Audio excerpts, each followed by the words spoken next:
پیش جو کوئی مسئلہ پوچھ لیں، حاضر ہوں ہم ان کی بارگاہ۔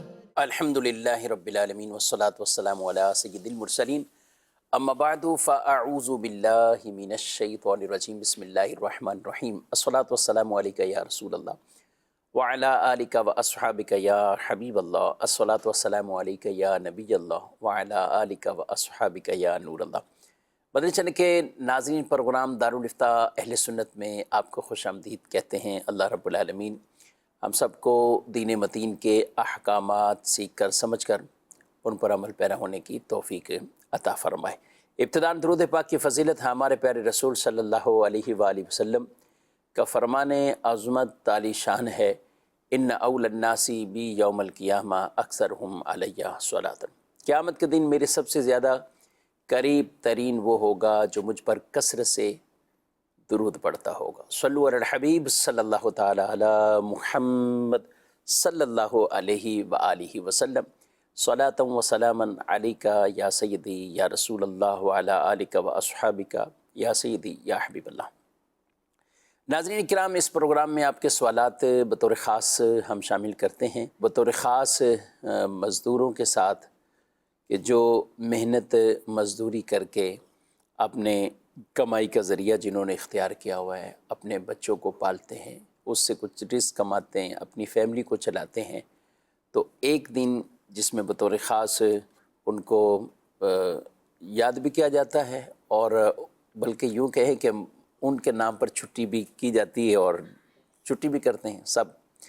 کبھی کبھی کفیل صاحب ایسا لگتا ہے کہ ابھی میں آ رہا ہوں پروگرام کرنے کے لیے بھی آ رہا ہوں، راستے میں بھی کئی دیکھے ادھر ادھر تو سناٹے بھی ہوتے ہیں، آفیسز بند ہیں، تو ظاہر ہے اسکول کالج ہر طرح کے، تو روڈوں پہ کچھ سناٹے بھی ہوتے ہیں، لیکن کئی کام کاج والے کہ جو روزمرہ کے جنہوں نے کمانا ہے، جو کرنا ہے، کبھی ایسے لگتا ہے کہ جن کے نام پہ چھٹی ہے وہ تو آج بھی کام پہ ہیں۔ کیا کہتے ہیں آپ؟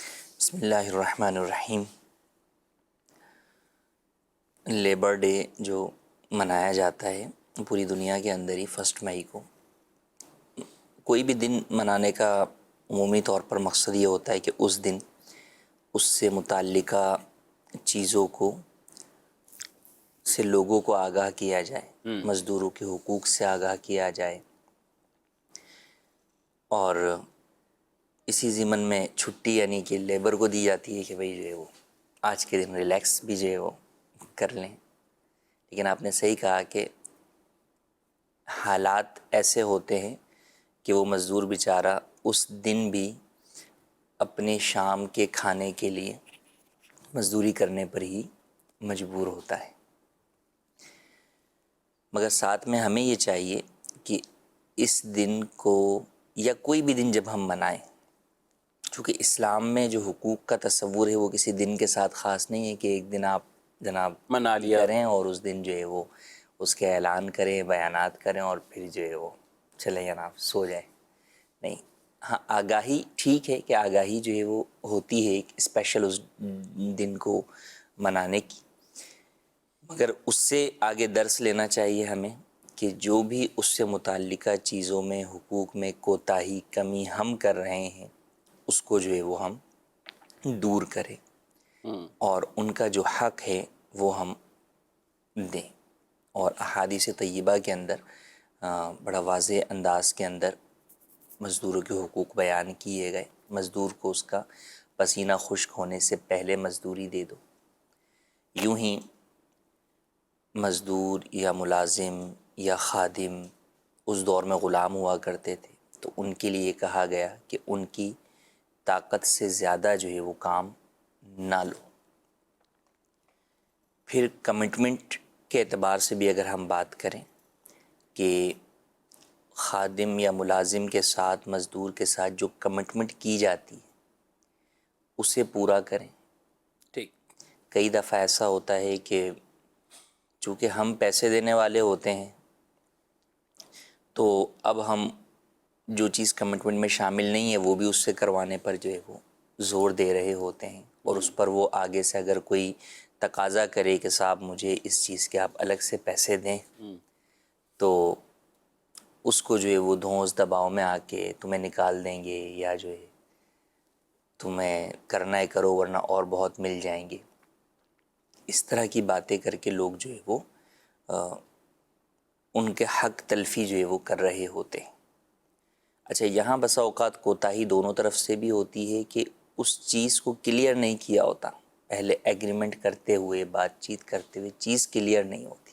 اچھا، کچھ چیزوں میں تو ایگریمنٹ یعنی نارمل اگر کہیں تو کوئی لکھت پڑھت ہوتی نہیں ہے۔ ایگریمنٹ سے مراد کیا کوئی خاص فارم تیار کرنا ہی ہے یا زبانی؟ فارم نہیں، اصل تو یہی کہ زبانی ایگریمنٹ تو یہی ہے کہ جو ہے وہ ایگریمنٹ یعنی ایک ایسی چیز جس کے اوپر دونوں پارٹیز راضی ہوں، ٹھیک ہے، مزدور اور جناب سیٹھ دونوں راضی ہیں کہ بھئی ٹھیک ہے یہ چیزیں کام میں شامل ہیں۔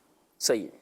اب کئی جگہ کے اوپر وقت پر اجارہ ہوتا ہے، ٹائم پر اجارہ ہوتا ہے کہ بھئی اس وقت سے اس وقت تک آپ نے یہ کام کرنا ہے، اور کئی جگہ پر کام پر اجارہ ہوتا ہے کہ بھئی آپ نے مثال کے طور پہ یہ کچن بنا دینا ہے صرف۔ اب وہ کچن کا اس کو ٹھیکہ بھی بسا اوقات کہا جاتا ہے اگر وہ زیادہ ٹائم کا کام ہو، اور بسا اوقات چھوٹا موٹا کام بھی ہوتا ہے کہ بھئی آپ کارپینٹر کو بلا کے لائے کہ بھئی میری یہ درازیں خراب ہو گئی ہیں، اس کی آپ مثال کے طور پہ ان کو سیٹ کر دیں آپ، تو اب اس کے اندر کم وقت بھی لگ سکتا ہے، زیادہ وقت بھی لگ سکتا ہے، مگر ان ساری چیزوں کے اندر ہمیں کئی چیزیں پہلے سے کلیئر کر لینا ضروری ہے۔ کیا چیزیں اس کی ذمہ داری میں شامل ہوں گی، کیا چیزیں یا کیا جو ہے وہ مال مجھے پرووائیڈ کرنا ہوگا، صحیح۔ کس قسم کی چیز میں بنوانا چاہتا ہوں، تو یہ ساری باتیں پہلے واضح طور پر ہمیں طے کر لینی چاہیے تاکہ بعد میں جھگڑے کا بھی سبب نہ بنے جی، اور کسی کی بھی حق تلفی نہ ہو۔ ٹھیک۔ تو اس میں بسا اوقات جو ہے وہ لوگ عار محسوس کرتے ہیں، شرم محسوس کرتے ہیں کہ یار اتنی چھوٹی سی بات کا جو ہے وہ ہم کیا پوچھیں، یا مزدوری بسا اوقات یوں کہہ دیتا ہے کہ بس آپ کے جو دل میں آئے وہ دے دیجئے گا۔ اب جب وہ اپنے دل کے مطابق دے رہا ہوتا ہے تو اس کا دل اس پہ راضی نہیں ہو رہا ہوتا، تو لہٰذا ایک دوسرے کے دل پر اس معاملے کو چھوڑنے کے بجائے اس کو طے کر لیں۔ ہاں، طے کرنے کے بعد اب اس کے بعد آپ اس کے اوپر اس کے اچھے کام پر بطور تحفہ بطور انعام اسے کچھ دیں گے تو یقیناً اس سے اس کا دل بھی خوش ہوگا، تو ایسا کرنا چاہیے۔ تو ان باتوں کا خیال بہرحال رکھنا چاہیے کہ جو بھی ہمارے مزدور، عموماً ہم مزدور کے لفظ کو اگر یوں دیکھیں تو سمجھا جاتا ہے کہ جیسے جو راج مستری کا کام کرنے مزدور والے مستری لوگ وہی ہیں یا وہ ہیں، یا جو یہ گڑھے کھودتے ہیں، اس طرح کے مشقت والے ہم کاموں کو عموماً سمجھتے ہیں، لیکن لفظ عام ہے، یعنی ملازم کو آپ مزدور جو ہے وہ کہہ سکتے ہیں۔ اب وہ چاہے ڈرائیور ہے، وہ چاہے جو ہے وہ آفس میں کام کرنے والا اسسٹنٹ ہے، یا اور کسی بھی جگہ دکان کے اوپر کام کرنے والا ہے، ٹھیک ہے۔ مختلف جو ہے وہ اس کے طبقات ہیں، تو ہر جگہ ہمیں اس بات کو دیکھنا چاہیے کہ ان کے حقوق کیا ہیں اور ہمیں انہیں کتنا وقت دینا چاہیے، کیا ان کا خیال رکھنا چاہیے۔ ٹھیک۔ جیسے کئی جگہوں کے اوپر کھانے کا وقت ہوتا ہے، تو اب وہاں پر کھانے کا وقت وہ وقت دینا چاہیے کہ جس کے اندر ہمیں پتہ ہو کہ وہ شخص جو ہے وہ کھانا آسانی سے کھا سکے گا۔ نماز کا وقت دینا یہ لازمی ہی ہے کہ آپ کسی کو اس کی نماز فرض سے نہیں روک سکتے۔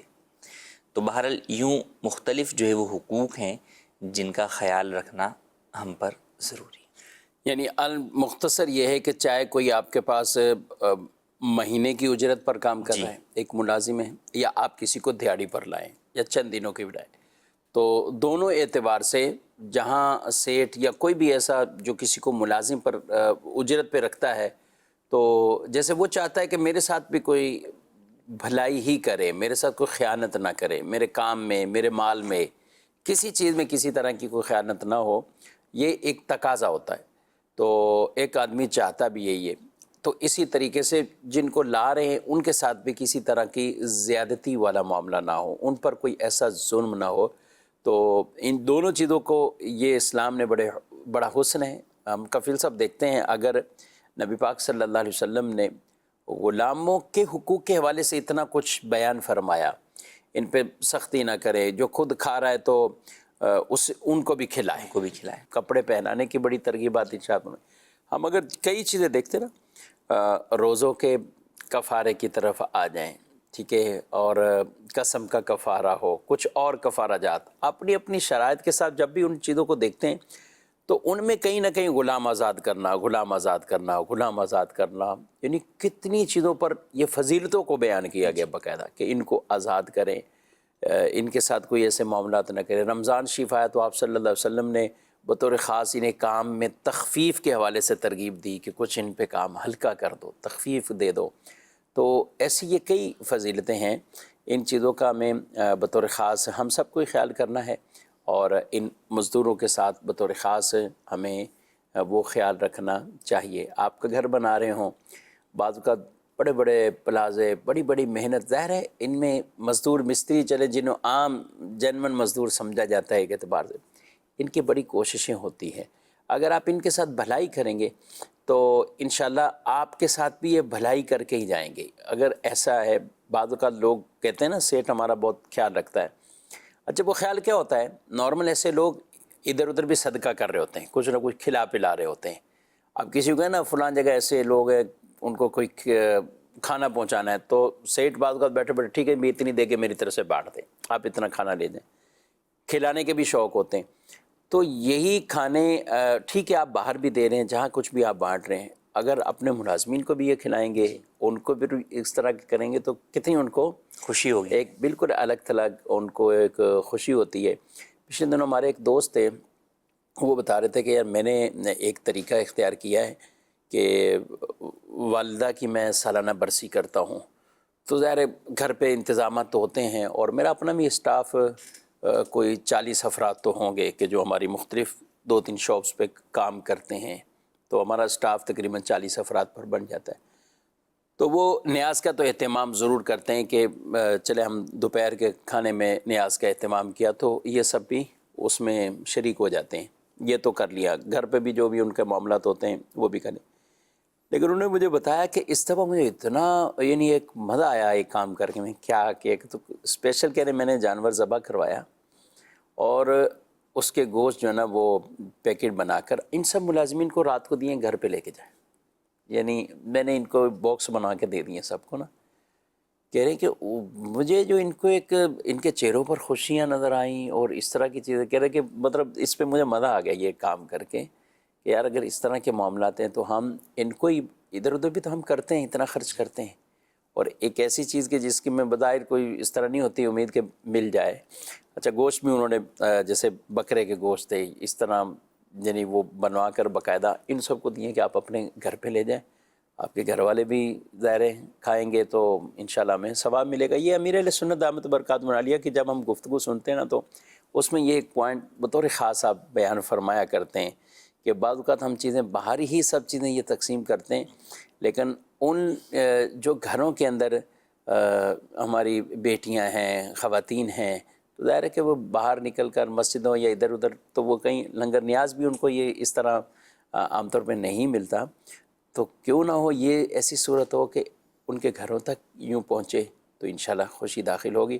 المختصر یہ کہ کسی نہ کسی طرح ضرور ہمیں بھلائی کرنی چاہیے۔ ہم اگر روایات کی طرف جائیں تو اس میں بکثرت روایات ایسی ہیں کہ جس کے اندر سبحان اللہ ان کی فضیلتوں کو بھی بیان کیا گیا۔ ظاہر ہے جو محنت مزدوری کرتا ہے، اپنے ہاتھوں کی کمائی اپنی محنت سے خود کھاتا ہے، کسی پر بوجھ نہیں ہے، تو اس کی فضیلتیں ہی فضیلتیں، اس کی شانیں بیان کی ہیں۔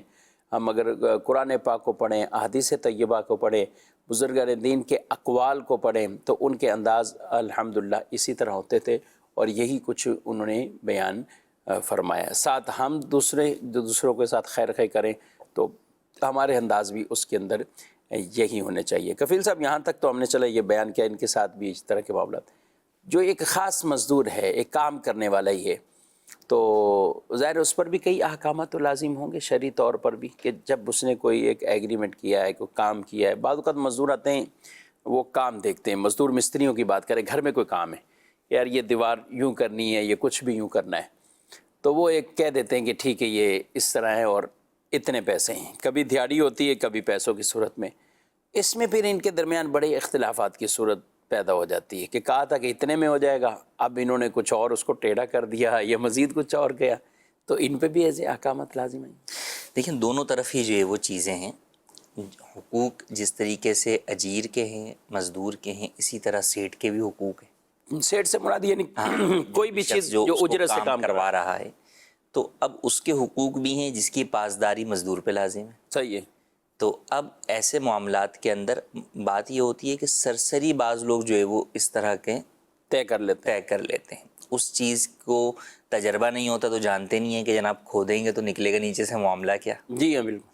تو اچھا اس میں کچھ سمجھدار بھی ہوتے ہیں جو بتا دیتے ہیں کہ بھئی دیکھیں بظاہر تو ابھی یہ کام نظر آ رہا ہے، اس کام کی یہ ہیں، اگر نیچے سے کوئی نیا کام نکل گیا تو پھر بہرحال ہم آپ کو دکھا کر اس سے آپ سے اس وقت طے کریں گے کہ اس کے کیا پیسے لگ سکتے ہیں. یا یوں بھی بتا دیتے ہیں کہ بھئی اگر یہ کام نکل گیا تو پھر اس کے مزید اتنے چارجز ہوں گے. تو یوں چیزوں کو واضح کرنا ضروری ہے اور آپ اس کی مدت بھی بیان کر دیں. جیسے دہاڑی والے میں آپ نے کہا تو کئی جگہ یہ ہوتا ہے کہ بھئی اب وہ شروع میں تو یہ کہہ دیتے ہیں 2 دہاڑی لگیں گی، جی لیکن دوسری دہاڑی پہ جب شام میں جا رہے ہوتے ہیں کام وہیں ہوتا ہے تو سب ایک اور لگے گی. ایک اور لگیں گی. تو اب وہ بولتا ہے یار تم نے تو 2 کا بولا تھا مجھے. تو اب اس کے اندر چیزوں کو واضح کر دیں کہ بھئی 2 سے 3 جو ہے وہ لگ سکتی ہیں اور یہ اتنا کام ہے. اچھا پھر اس کے اندر کام میں سستی یا کام میں کوتاہی کرنا یا کام میں جو ہے وہ چیٹنگ کرنا، یہ بھی بہرحال جو ہے وہ اس یعنی بعض لوگوں میں یہ برائی بھی شامل ہوتی ہے کہ وہ اسے دھوکہ دے رہے ہوتے ہیں، اس کا مال بس اوقات چرا بھی رہے ہوتے ہیں یا چرا نہیں رہے ہوتے لیکن اس بات پہ کہ اس نے چائے نہیں پلائی تو جی جناب اب اس کا مال ضائع کرنا ہے، یعنی خود بھی نہیں لینا، اس کا مال ہی جو ہے وہ گرا دیں گے، ضائع کر دیں گے، کسی چیز کے اندر جو ہے وہ کر دیں گے. تو یہ ساری چیزیں ہیں جن سے بچنا بہرحال ضروری ہے. اور ہر وقت ظاہر ہے اگر ایک بندہ اور بھی دیکھنے کے لیے رکھا جائے تو وہ بیچارہ تو اس کو ویسے ہی مہنگا پڑے گا. تو آپ امانت دار، اصل میں مزدوروں کو یہ بھی دیکھیے آپ کے ہاتھ میں جو سیٹ کا مال ہے وہ آپ کے ہاتھ میں امانت امانت ہے. تو امانت میں خیانت کرنے کا جو جرم ہے وہ آپ پر بھی آئے گا اگر آپ خیانت کریں گے، اس میں کوتاہی کر رہے ہیں، اسے ضائع کر رہے ہیں، اسے خراب کر رہے ہیں. تو لہٰذا اس بات کا خیال رکھنا ضروری ہے کہ آپ اپنی دیانتداری کے ساتھ اور سیٹ کے مال کو امانت سمجھتے ہوئے جو ہے وہ استعمال کریں اور وہاں پر خرچ کریں. اور اگر کسی جگہ آپ سے غفلت اور کوتاہی ہو جاتی ہے، قصداً نہیں کیا آپ نے لیکن ہو گئی، لیکن ہے وہ غفلت اور کوتاہی آپ کی، تو اب بہرحال آپ کو سیٹ سے معافی بھی مانگنی پڑے گی کہ بھئی یہ جو ہے وہ میرے سے نقصان ہو گیا ہے. نہ یہ کہ اس کے آپ جو ہے نا الٹے ہیلے بہانے کے نہیں یہ تو چیز نکلی ایسی تھی، یہ تو ہوا ہی ایسا تھا، یہ تو تھا ہی خراب. تو یہ سب جھوٹ بول کے شاید آپ سیٹ کو تو مطمئن کر دیں گے لیکن اللہ رب العزت تو آپ کو دیکھ رہا ہے، وہ تو ہر معاملے کو جو ہے وہ جانتا ہے.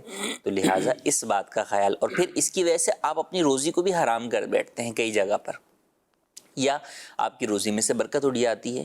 تو آپ دیکھیں گے کہ کئی ایسے مزدور پیشہ افراد ہوتے ہیں کہ جو ایک زمانے سے یہ کام کر رہے ہوتے ہیں اور ان کا یہی رونا ہوتا ہے کہ برکت نہیں. اگر دیکھا جائے تو کئی دفعہ ان کے کاموں کے اندر اس طرح کے معاملات ہوتے ہیں جو کہ بے برکتی کا باعث بن رہے ہوتے ہیں کہ وہ چیٹنگ کر رہے ہوتے ہیں، 2 پیسے کمانے کے لیے جو ہے نا وہ جھوٹ بول رہے ہوتے ہیں.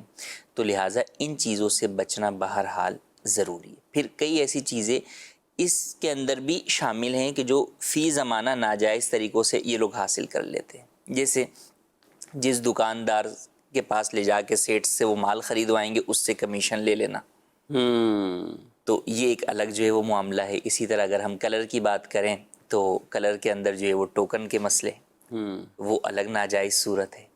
تو یوں اور کئی چیزیں ہیں، بلکہ ٹوکن والی چیز تو اب کلر میں بھی، الیکٹرک آئٹمز کے اندر، وائر کے اندر بھی آتی ہے، اور بھی کئی چیزوں کے اندر آتی ہے، اور کئی کے اندر کمیشن ان کا بندھا ہوا ہوتا ہے.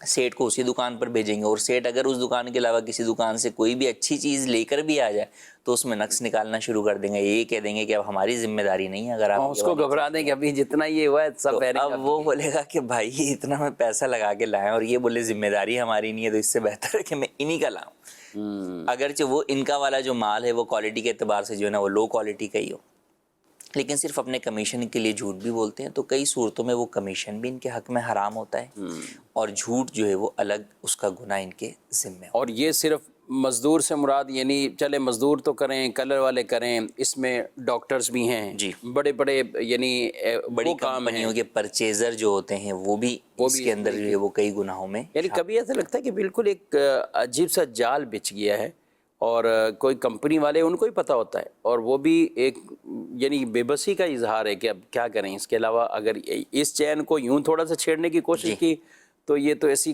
کڑیاں ہیں کہ ٹوٹتی جائیں گی، آگے تک میرا سارا کام یہ خراب ہونا ہے۔ اور اس میں ایسے لوگوں وہ نہیں سوچتے کہ یار یہ ہم نے جو بالکل یہ جکڑ دیا یا اس کام کو یوں کر دیا، بس وہ لالچ۔ اچھا دکان والے بھی ایسے ہوتے ہیں بیچارے، کئی نمازی نیک بندے بھی، اب ان کو بل بنانا ہے، سب پہ پریشان ہوتے ہیں۔ پھر کئی لوگ تو اپنے دل کی تسلی کے لیے کہہ رہے حضرت صاحب ہم جو ہے نا وہ بل پھاڑتے ہیں ان کو دے دیتے ہیں، یعنی بل پھاڑ کے ان کو دے دیتے ہیں کہ یار خود لکھو، جو لکھنا ہے لکھ کے جاؤ، یعنی یہ کر کے ہمارے سے نہیں لکھواؤ کہ آپ نے اتنے کی یہ چیز خالی جو ہے وہ اپنا کیش میمو جو ہے وہ انہیں پکڑا۔ ہاں، لیکن یہ بھی ایک طرح کے اپنے دل کو وہ منانا ہے، اصل تعاون تو ہے پہ مدد کر رہے ہیں ان کی، جب آپ کو پتہ ہے کہ وہ اسے جو ہے وہ مس یوز کرے گا تو اب آپ کا اسے دینا گویا کہ اس کا دھوکہ دہی کے اندر مدد کر۔ اچھا اس میں ایک چیز لوگ یہ کہتے ہیں کہ ہم نے دھوکہ نہیں دیا، یعنی دھوکہ نہیں دیا۔ اگر سیٹھ صاحب خود آئیں، یہی جو مال ہم نے 5 لاکھ کا ان کو لے کے دیا ہے، اس میں 1 روپیہ بھی دھوکہ نہیں ہے،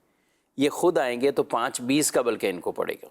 یہ ہم نے اپنے پیار استعمال کی، اپنی صلاحیتوں کو استعمال کیا، جو کچھ بھی یہی مال ہم نے 480 میں لے لیا، تو یہ 20 تو ہمارے بنتے ہیں، 20 ہم نے سیٹ کو فائدہ دیا ہے اور 20 تو ہمارے بنتے ہیں۔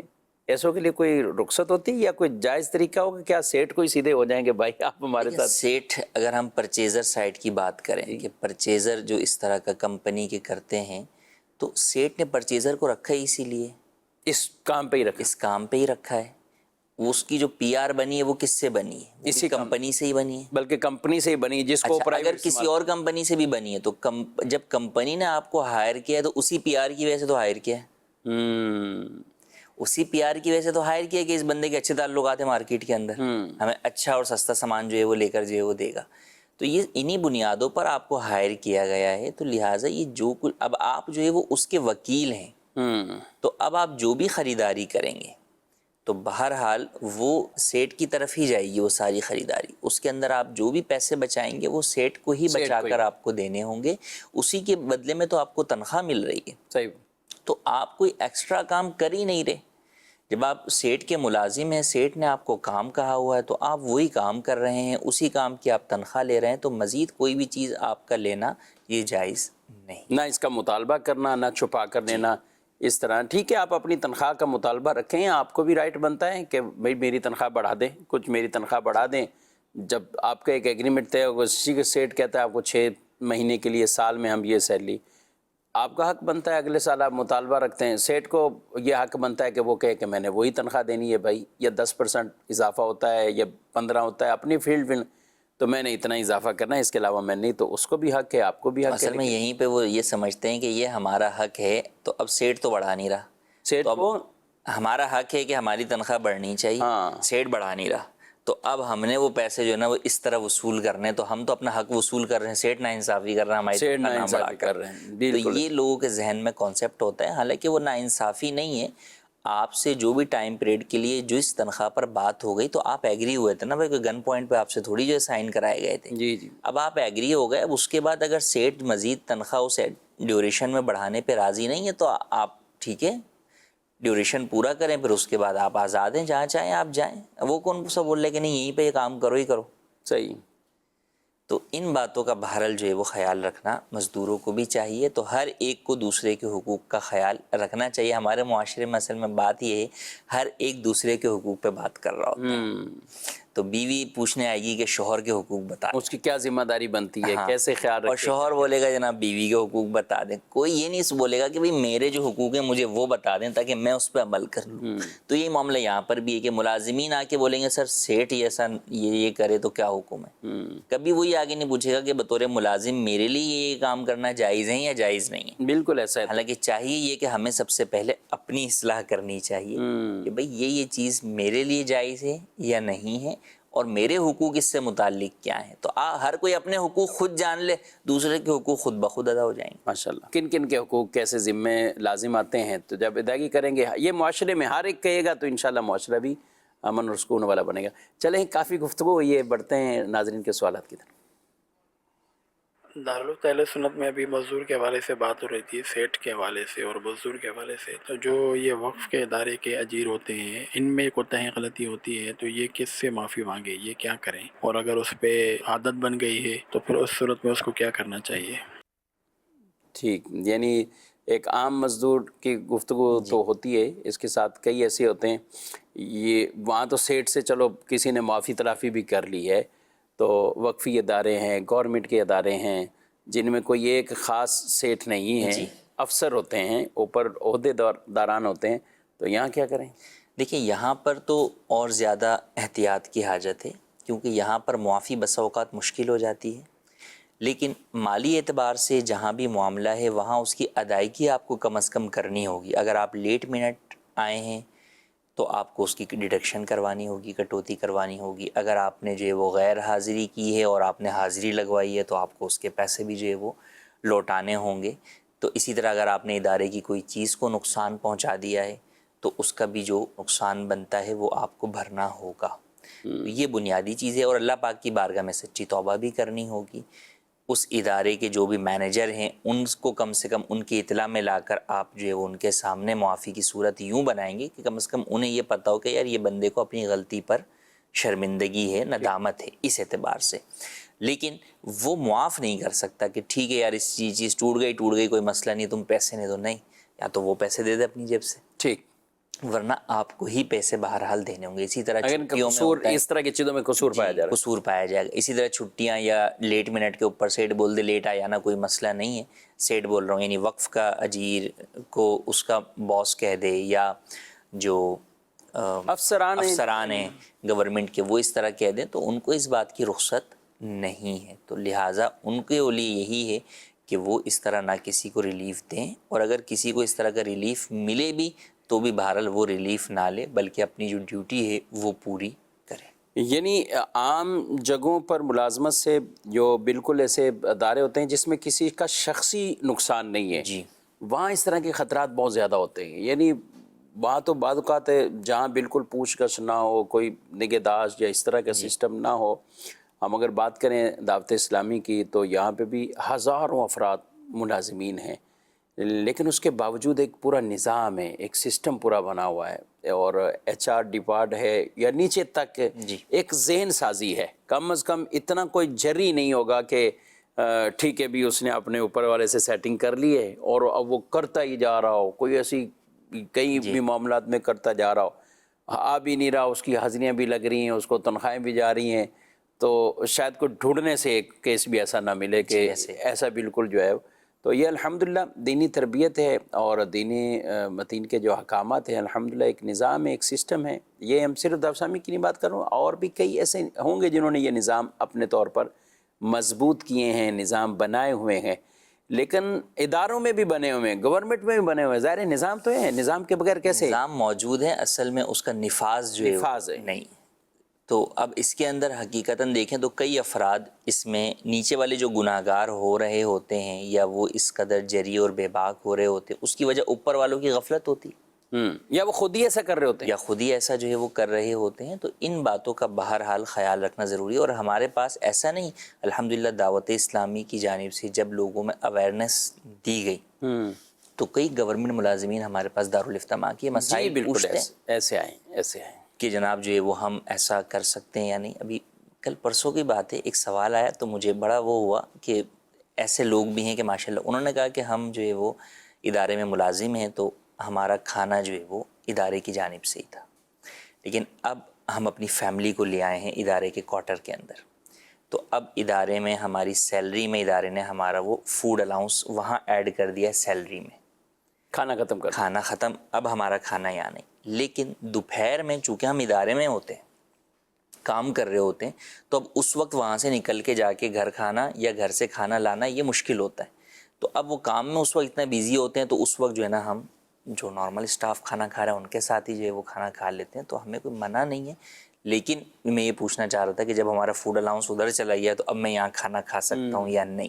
تو دیکھیں یہ ایک توجہ دلائی گئی صحیح بات. دعوت اسلامی کی جانب سے لوگوں کو. تو کئی ایسے لوگ ہیں جو کہ باقاعدہ پوچھتے ہیں, اور ایسے بھی کئی لوگ ہمارے پاس آتے ہیں کہ بھئی ہمارا تو آفس ہی بند ہو جاتا ہے, آفس ہمارا ڈیوٹی ٹائم 4 بجے, لیکن تو سارے لوگ ہی جو 2 بجے تالا لگا کے چلے جاتے ہیں.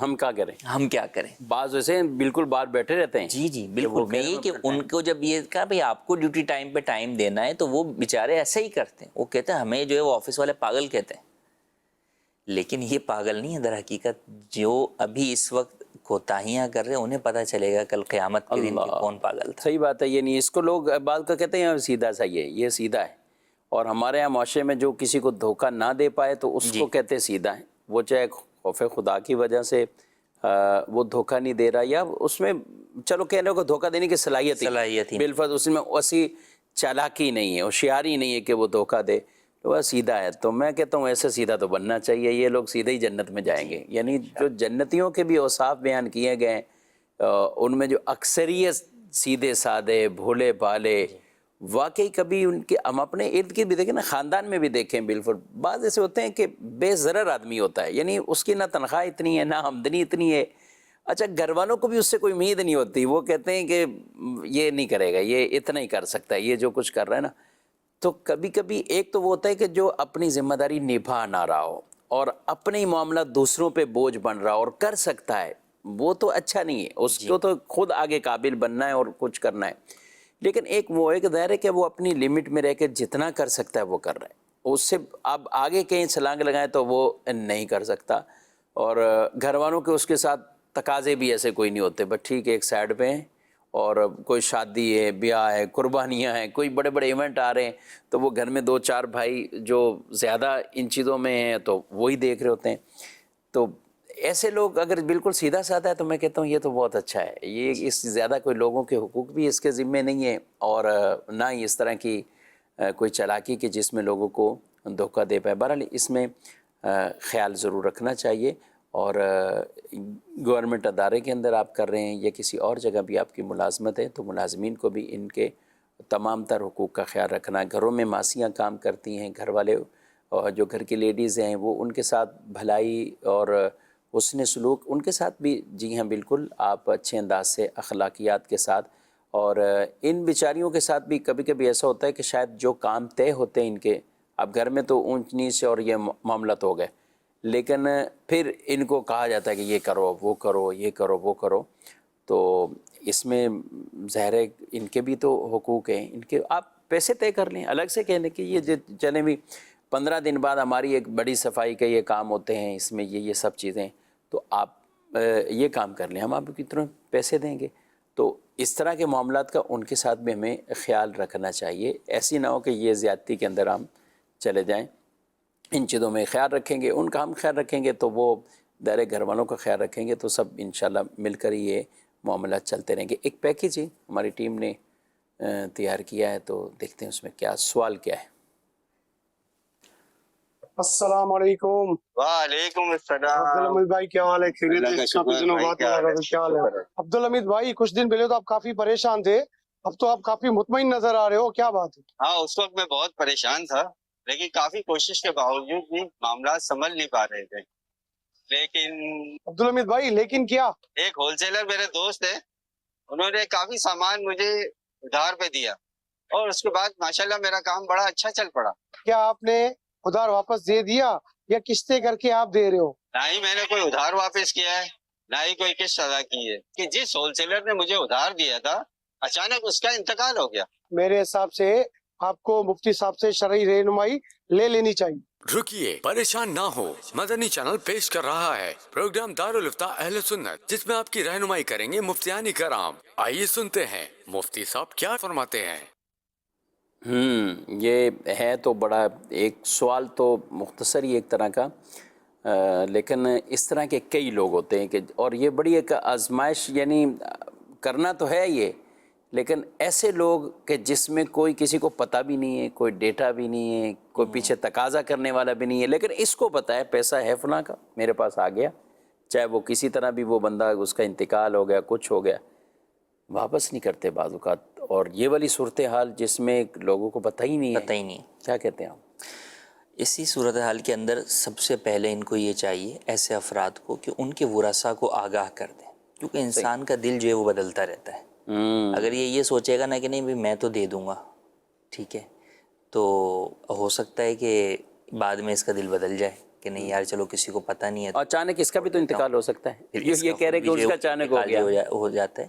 تو اس لیے اپنے ورثاء کو بھی آگاہ کرے کہ بھئی فلاں کو مجھے دینا ہے، اور ان کے ورثاء کے ساتھ مل کر بتا دی کہ یار آپ کے والد صاحب کا کیونکہ اگر آپ پر اس کا قرضہ ہوتا تو آپ تو پہنچ جاتے اس کے گھر پہ اس کے ورثاء سے لینے. تو جب آپ نے اس کا ادا کرنا ہے تو بالکل ان کے ورثاء سے ملاقات کریں اور ان کو جو ہے وہ بتائیں کہ بھئی آپ کے والد مرحوم کا اتنا قرضہ میرے اوپر ہے، میرا ان سے یہ طے ہوا تھا کہ میں 1 سال کے بعد دوں گا، تو لہٰذا اگر آپ مجھے ابھی بھی وہ مہلت دے سکتے ہیں تو ٹھیک ہے میں ٹائم پر ادا کر دوں گا، اور اگر آپ مہلت نہیں دے سکتے تو میں انشاءاللہ کوشش کر کے آپ سے یہ ٹائم کی بات کر لیتا ہوں کہ چلو ان سے سال کی بات کی تھی لیکن اب آپ لوگ کے والد صاحب کا انتقال ہو. کئی جگہ ایسی صورتحال ہوتی ہے کہ پیچھے ان کا کوئی کمانے والا ہی نہیں ہوتا، گھر کیسے چلے گا. تو ایسی صورت میں اب یہ اسی پہ نہ رہے کہ نہیں یار میری تو سال بعد بات ہوئی تھی میں تو سال بعد بات دوں گا، نہیں، بلکہ اس کو چاہیے کہ پھر وہ جلد از جلد جو ہے وہ ان ورثاء کا حق ادا کرے. اب اس میں 2 پہلو ہوتے ہیں کہ آپ کس طرح ادا کریں گے حق. تو اگر تو آپ کو ان کے خاندان میں یا تو تمام افراد کے سامنے آپ بتا دیں جو بھی ورثاء ہیں کہ بھئی ان کا حق ہے، اتنے پیسے ہیں وہ میں ادا کروں گا، کس کو ادا کرنا ہے آپ سب بتا دیں، میں اس کے ہینڈ اوور کر دیتا ہوں، پھر آپ لوگ شرعی طریقہ کار کے مطابق آپس میں تقسیم کر لیں. اور اگر پورے تمام ورثاء تک رسائی نہیں ملتی اور اس کو کسی ایک وارث تک رسائی ملتی ہے اور وہ وارث اس کے نزدیک قابل اعتماد ہے کہ وہ خود پیسہ جیب میں اپنی ذات کے لیے نہیں رکھ لے گا بلکہ وہ تمام ورثاء میں ہی تقسیم کرے گا، تو ٹھیک ہے وہ اس کے بھی حوالے کر سکتا ہے. ہاں بہتر یہ کہ لین دین کرتے وقت باقاعدہ اس کو لکھوا لے، ریسیونگ لے لے، تاکہ کل کو وہ مکر ہی نہ جائے کہ نہیں جناب میں نے تو وصول ہی نہیں کیا، تو یوں کر لے. اور اگر ایسی بھی کوئی صورتحال اس کو نہیں پتہ چل رہی کہ بھئی یہ وہ میں کس کے ہینڈ اوور کروں، کیا معاملات کروں، تو پھر یہ وراثت کا فتویٰ لے کے ان کے تمام ورثاء سے ملاقات کر کے ان کو ان کا حصہ جو ہے وہ ادا کر دے کہ بھئی ٹھیک ہے وراثت کے فتوے کے مطابق میرے پاس اتنے ہیں، آپ بیٹے کا اتنا پرسنٹیج ہے یہ آپ لے لیجئے، یہ بیوہ کا ہے، یہ بیٹی کا ہے، یہ مرحوم کے والدین میں سے کوئی زندہ ہے تو ان کا ہے، جو بھی صورتحال ہے تو اس کے مطابق تقسیم کر دیں. تو یوں 2 یا 3 طریقے ہو سکتے ہیں. عموماً بہتر طریقہ یہی ہے کہ جو ان کے ورثاء ہیں ان کے سامنے ایک ساتھ ہی مشترکہ ایک میٹنگ ان کے ساتھ کر کے ان کو بتا دیں کہ بھئی جو ہے وہ یہ ہے، یا پوری فیملی نہیں تو چلیں 2-4 افراد ہوں تو سب کو پتہ ہو، کیونکہ یہ بھی ایک جو ہے وہ المیہ ہے کہ کسی کے علم میں آتا ہے تو کوئی ایک وارث ہی جو ہے وہ دیگر ورثاء کو وہ چیز نہیں پہنچاتا، تو لہٰذا اس بات کا بھی خیال رکھیں. تو بہرحال ایسا نہیں کہ اس کا انتقال ہو گیا تو آپ جو ہے نا اس قرض سے سبکدوش ہو گئے، نہیں، پتہ ہی آپ نہیں پہ لازم ہے کہ آپ اس کا وہ قرض ادا کریں اور جلد از جلد ادا کریں. ٹھیک ہے. اور بالخصوص جب نابالغ بچے ہیں تو اور احکامات ہیں، یعنی اگر ان کے ورثہ میں نابالغ بچے ہیں تو میتوں کے ساتھ بعض اوقات ایسا ہوتا ہے کسی کا اچانک انتقال ہو جاتا ہے تو اس میں کئیوں کے امتحان شروع ہو جاتے ہیں، بالخصوص پارٹنرشپ کیے ہوئے ہوتے ہیں، لوگ آپس میں بہت اس طرح کے معاملات کر جاتے ہیں کہ بھئی یہ تو گیا. یعنی ایسے موقع پہ بھی کفیل بھائی یہ نہیں سوچتے کہ یار اس کا بھی تو اچانک انتقال ہو گیا، اس کا بھی تو یہ کوشچن. میرے پاس ایک نوجوان آیا تھا وراثت کے حوالے سے، میں بڑا حیران ہوا اس کی باتوں سے، یعنی میں متاثر ہوا، بہت ہی متاثر. یعنی ان کی وراثت ترکہ بھی ٹھیک ٹھاک تھا، کوئی نارمل نہیں تھا. بہنیں بھی ہیں، 5 بہنیں تھیں، سب شادی شدہ ہیں، اپنے گھروں میں خوش باش، کوئی مسئلہ نہیں. 2 بھائی تھے صرف. تو کہا کہ نہیں میں چلے بھائی میرے ساتھ ہیں، ہم دونوں اپنا چلائیں گے آگے کاروبار جو بھی ہوا، لیکن میرے کو دینا ہے یہ، مجھے پورا تقسیم کریں آپ نے. یعنی ابھی خیر 40 دن بھی شاید نہیں ہوئے تھے پورے، اور پیسہ بھی کوئی کیش نہیں، پراپرٹیز اور اس طرح کی چیزیں بھی، کہا مجھے دینا ہے. تو فتویٰ تو ہم نے ان کو دیا، لیکن میں نے ان سے پوچھا، میں نے کہا یار آپ کے دل میں یہ کہاں سے بات آئی، یہ کیا ہے اسے؟